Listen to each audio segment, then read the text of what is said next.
माझं सोलापूर न्यूजमध्ये आपल्या सगळ्यांचं स्वागत। कीर्तिनगर येथील वीरभद्रेश्वर मंदिराचे काम चालू असताना वार्डातील इक्बाल बॉन्ड यांनी 4000 रुपये देणगी दिली आणि मंदिराचे शेडचे काम पूर्ण केल्यासारखे एक व्हिडिओ दाखवून समाजामध्ये गैरसमज पसरवण्याचं काम करत आहेत। राजकारणासाठी मंदिराचे व्हिडिओ काढून दाखवत असल्याबद्दल या भागातील नागरिकांनी MIM पक्षाचा जाहीर निषेध केला आहे।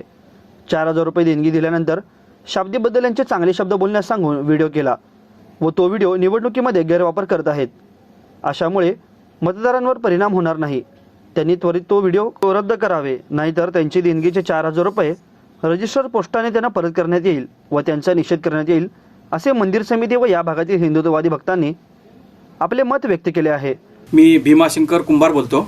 वीरभद्रेश्वर देवस्थानचं सामाजिक काम बघतो। आपण मित्रमंडळी सगळे मिळून गेल्या कित्येक वर्षापासून आपण बघत आलेले आहे आणि जे आता सध्या माझ्या नावावर जे व्हिडिओ बनवून ते व्हायरल केलं आहे ते चुकीचं आहे।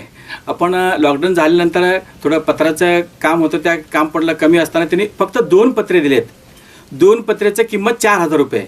4000 रुपयेमध्ये पूर्ण कंप्लीटचं शेड होत नाही। शेड पत्र्याचं पूर्ण व्हायचं म्हटलं तर हंचाडे सरांनी त्या टायमाला धडपड करून कुठला निधी आणून त्यांनी आपल्याला मंदिराचं काम उभं केलेलं आहे आणि आजपर्यंत त्यांचं आपण मोलाचा वाटा आहे। त्यांना सरांना आपण कधीच विसरू शकत नाही आहे की एवढं मला वाटतं की हे तुम्ही जे व्हिडिओ बनवलं आणि व्हायरल केलं ती त्या टायमाला पत्र दिल्यानंतर आम्हाला म्हणलं की शाब्दी साहेबाबद्दल 1-2 शब्द चांगला बोलला म्हणलं की आम्ही सांगितलो असं आहे म्हणून। त्या व्हिडिओ तुम्ही आत्ताचं इलेक्शनच्या काळात मध्ये व्हायरल करून आमच्या समाजामध्ये आणि आमचं ते हिंदू धर्मामध्ये सगळ्यामध्ये आपण जे तेढ निर्माण केलं आहे हे चुकीचं आहे। माझ्या बोललेले व्हिडिओचं कटिंग करून MIM पक्ष ह्याच्यासाठी वापरल्याबद्दल मी त्यांचा MIMचा जाहीर निषेध करतो। माझं सोलापूर न्यूज या YouTube चॅनलला सबस्क्राईब करा आणि बेल आयकॉन प्रेस करायला विसरू नका।